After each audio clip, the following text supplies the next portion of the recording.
Ketika neraca keadilan yang seharusnya melambangkan keadilan telah lama tercemar oleh uang, di manakah martabat hukum seharusnya ditempatkan?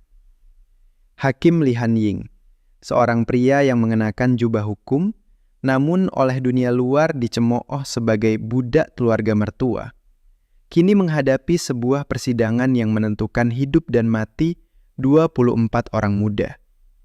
Pihak penggugat adalah para pekerja pabrik kimia Gao Jinghua, yang akibat paparan jangka panjang terhadap bahan berbahaya menderita leukemia. 9 di antaranya telah meninggal dunia.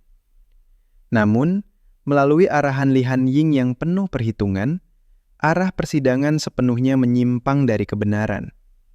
Ia sangat menyadari bahwa selama titik berat perkara diarahkan pada ketidakmampuan untuk membuktikan hubungan sebab akibat secara pasti, gugatan ini pasti akan kalah.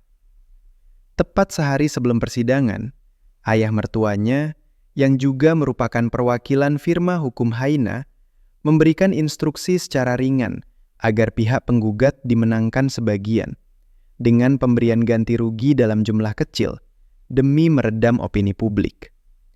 Namun, ambisi Li Han-ying jelas jauh lebih besar daripada itu. Pihak lawan terkejut dan bertanya, apakah seorang hakim dapat bertindak sejauh ini?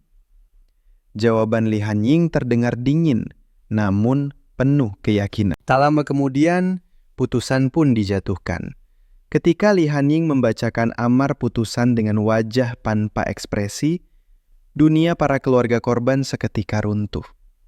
Seorang nenek memeluk cucunya yang mengidap penyakit mematikan, sambil menangis putus asa dan mempertanyakan bagaimana mungkin seorang hakim begitu tega mengabaikan nyawa manusia. Karena tidak menjalankan instruksi ayah mertuanya, ia pun menerima hardikan keras. Baginya, hal itu hanyalah satu lagi transaksi kotor yang harus ditelan. Ia telah lama terbiasa menjalani hari-hari dengan terikat pada kerah hukum, patuh seperti anjing yang mengikuti perintah ayah mertuanya. Namun, ia tidak pernah menyangka bahwa putusan kali ini justru akan menyalakan sumbu yang menghancurkan kehidupan yang selama ini telah ia jalani dengan mati rasa. Pada malam yang sama, pemberitaan mengabarkan bahwa gadis sakit tersebut telah meninggal dunia. Saat Li Han-ying menatap sosok punggung gadis itu yang tampak begitu putus asa dalam tayangan berita, rasa perih yang telah lama ia lupakan kembali menghantam hatinya. Di telinganya, terngiang kembali pertanyaan polos seorang bocah laki-laki di taman. Ya, sebenarnya apa yang selama ini aku hindari? Untuk pertama kalinya, ia mulai meragukan dirinya sendiri. Sementara itu, ibunya datang ke ruang persemayaman gadis tersebut dengan hati yang dipenuhi rasa bersalah. Namun yang menyambutnya justru adalah jeritan penuh kepedihan dan amukan sang nenek, yang meluapkan tuduhan dengan tangis memilukan. Sang ibu menanggung seluruh caci maki dan kekerasan demi anaknya. Sementara Li Han-ying, hakim yang di ruang sidang dikenal tegas dan kaku dalam menegakkan hukum, pada saat ini justru terombang-ambing dalam pergulatan antara kebaikan dan kejahatan. Kepergian ibunya secara mendadak menjadi pukulan terakhir yang meruntuhkan segalanya. Di lorong rumah sakit, ia menatap garis pada monitor jantung yang perlahan lurus tanpa denyut. Sementara inhaler asma milik sang ibu terjatuh ke lantai tanpa daya. Seakan yang turut mati pada saat itu bukan hanya ibunya, melainkan juga dirinya sendiri, yang selama ini hanya bertahan hidup dengan susah payah. Pada saat yang sama, badai yang jauh lebih besar tengah terbentuk. Seorang jaksa perempuan yang dikenal berani dan keras, Kim Jin-ah, melancarkan penggerebekan terhadap konglomerasi Grup S dan berhasil membongkar jaringan dana rahasia raksasa yang tersembunyi di baliknya. Ironisnya, perkara tersebut dengan sangat tepat dialokasikan oleh pihak atasan kepada Li Han-ying, yang baru saja kehilangan ibunya dan tengah berada di pusat badai opini publik. Bagi para pemegang kekuasaan, budak keluarga mertua itu dianggap sebagai alat paling sempurna untuk menangani perkara kotor ini. Sementara itu, Kim Jin-ah berada di sebuah pusat pemulihan.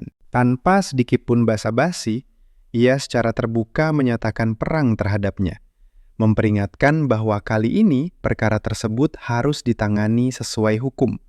Jika tidak, ia akan membongkar dan menjatuhkannya tanpa ampun. Menghadapi provokasi tersebut, Li Hanying hanya menanggapinya dengan sikap dingin, seolah masih ingin memainkan peran sebagai sosok patuh yang kebal terhadap nasihat dan teguran. Namun, tak seorang pun mengetahui bahwa di dalam hatinya telah terjadi perubahan yang begitu besar. Setibanya di rumah, ia memandangi foto lama yang merekam kebersamaan keluarganya bertiga. Dan sekali lagi, teringat pada kata-kata yang pernah diucapkan ibunya. Pertanyaan itu tak pernah mampu ia jawab. Hingga akhirnya, dalam pertemuan keluarga terakhir bersama ayah mertuanya, saat untuk membuka semuanya pun tiba. Seperti biasa, sang ayah mertua menyerahkan kepadanya sebuah putusan akhir perkara Grup S yang hasilnya telah ditetapkan sebelumnya, lalu memerintahkannya untuk membacakan keputusan itu apa adanya. Itu adalah perintah, sekaligus anugerah. Selama ia patuh, jabatan Hakim Agung dan masa depan yang lebih gemilang akan berada dalam genggaman. Namun kali ini, ketika Li Hanying menatap dokumen putusan tersebut, ia seakan melihat 10 tahun penghinaan dan absurditas hidupnya sendiri terhampar di hadapan mata. Dengan nada tenang, ia pun menyatakan keputusannya untuk pergi. Di tengah penghinaan terhadap martabatnya, Li Hanying dengan perlahan namun penuh keteguhan menyatakan keputusannya untuk memutus seluruh hubungan dengan firma hukum Haina. Selama 10 tahun, ia belajar menukar jubah hukum dengan uang. Namun, hanya dalam satu momen, ia memutuskan untuk menukar putusan dengan martabat.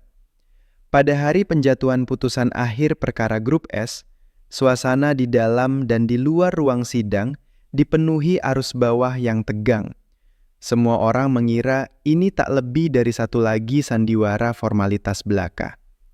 Jaksa Kim Jin-ah dengan sikap tegas dan berprinsip menuntut 6 tahun penjara serta denda sebesar 12 miliar won. Itulah batas maksimal yang mampu ia perjuangkan. Di kursi terdakwa, sang ketua dan tim pengacaranya tampak percaya diri, bahkan menunjukkan raut bosan. Namun, ketika Li Hanying mengenakan kacamatanya dan mulai berbicara dengan tenang, seolah seluruh dunia terdiam. Ia bukan hanya mematahkan seluruh pembelaan pihak kuasa hukum, tetapi juga menggugurkan tuntutan jaksa. Seluruh ruang sidang gempar ketika pihak terdakwa mendengar kata penahanan langsung di persidangan. Amarah pun meledak. Mereka sama sekali tak percaya dengan apa yang baru saja didengar. Pada saat itu, Li Hanying akhirnya melepaskan belenggu yang mengikatnya dan merebut kembali kehormatan dirinya sebagai seorang hakim. Namun, bersamaan dengan itu, ia juga menyentuh garis terlarang kekuatan modal. Setelah persidangan usai, ia merasa seolah beban berat telah terangkat dari pundaknya, lalu mengajukan permohonan cerai kepada istrinya. Akan tetapi, kisah ini belum berakhir. Adegan berganti. Li Hanying menanggalkan jubah hukumnya dan mengenakan seragam tahanan. Ia berhasil merebut kembali martabat seorang hakim, tetapi harus kehilangan kebebasan duniawi. Pria yang dahulu mengadili orang lain itu kini duduk di kursi terdakwa, menunggu putusan atas dirinya sendiri. Ketika kalimat "saya tidak bersalah" kembali terucap, ke arah manakah alur cerita akan bergerak? Ikuti terus, setiap hari saya hadirkan rangkaian kisah yang semakin menegangkan.